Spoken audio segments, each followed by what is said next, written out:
भयो म अचानक आउँछु है। गुरुबार नमस्कार। नमस्कार बाबु नमस्कार। सन्चै छौ? बाबा मलाई त लास्टै गाह्रो पर्यो। के भएछ? मलाई हात फेराउन मन लाग्यो, तपाईँको बारेमा धेरै कुरा सुनेको थिएँ। के हो र? लास्टै गाह्रो भयो बुवा।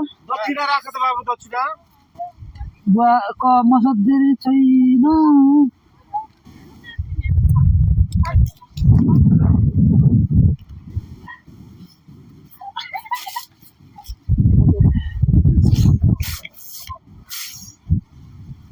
साढे 7ले घेरेछ भन्छ त बाबु। साह्रै गाह्रो पर्यो बुवा, साह्रै गाह्रो पर्यो। जिन्दगी सबै सकिए जस्तै छ।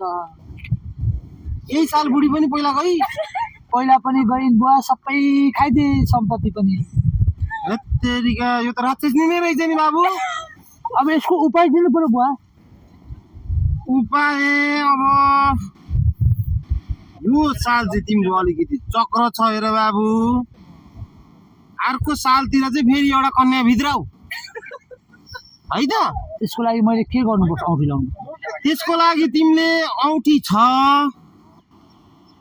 यो हप्ता छोडेर अर्को हप्ता मङ्गलबार कालो गाईको दुधमा खिर बनाएर लिएर आऊ। म त्यो औँठी फुकेर लगाइदिन्छु है त। त्यति गर्दा मेरो समस्या समाधान हुन्छ त बुवा? हुन्छ, पक्कै हुन्छ बाबु, पक्कै हुन्छ। अलिकति खड्को छ, यताबाट यो आइन्छ भनेपछि त गाह्रै गाह्रै देख्छु म। तै पनि म प्रयास गरौँला नि है।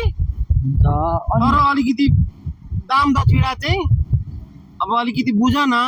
अब मसँग भएको जति तपाईँलाई दिन त सक्दिनँ बुवा, मसँग केही पनि छैन। छैन, तिमीसँग मलाई थाहा छ नि। लिएर गइछ नि राक्षसनीले, लिएर गइछ। सबै सकापै बनाइसक्यो नि, सबै सकापै गएर छोरछोरीको नि बिजोग भइछ बिचरा नि त। कि त्यसैलाई फर्काउँछौ? मेरो ग्रहले के भन्छ त्यो भन्ने कुरालाई तपाईँले हेर्नु पर्यो कि। ग्रह त अब यो शनि हो, त्यसपछि उल्का लाग्छ, केही होला, यसलाई मिलाउन सकिन्छ। हुन्छ बुवा, कति दक्षिणा के लाग्छ सबै भनिदिनु मलाई, अलिकति सजिलो हुन्छ। आर्थिक अवस्था पनि गाह्रो छ अहिले। होइन अब सक्न त त्यो राक्षसले सबै सकिन्छ। खासै मैले दक्षिणा पनि देखेको छैन। तिमी मङ्गलबारको दिन म तिमीलाई उपाय भन्छु। मङ्गलबारको दिन कालो गाईको दुधमा खिर हालेर लिएर आऊ। तपाईँलाई यही भेट्न सकिँदैन है बुवा? यहीँ भेट्न सकिन्छ, म यहीँ बस्छु बाबु है त। तपाईँको यो यहीँनिर हो यो बस्नु? मेरो यहीँ हो ड्युटी। यही हो कुटी? कुटी यही हो, यही आश्रम छ मेरो। ओके। म बिहान बिहान यहाँ तपाईँको बारेमा मैले धेरै सुनेको थिएँ। राम्रो राम्रो, अति उत्तम। म तपाईँसँग धेरै प्रसन्न भएको छु। तपाईँको कामहरू सुनेर, तपाईँको कामहरूलाई त मान्छेलाई भन्नुहुन्छ नि, त्यो कुरा देखेर त्यही भएर हजुरसँग मैले विश्वास गरेर ल ल ल ल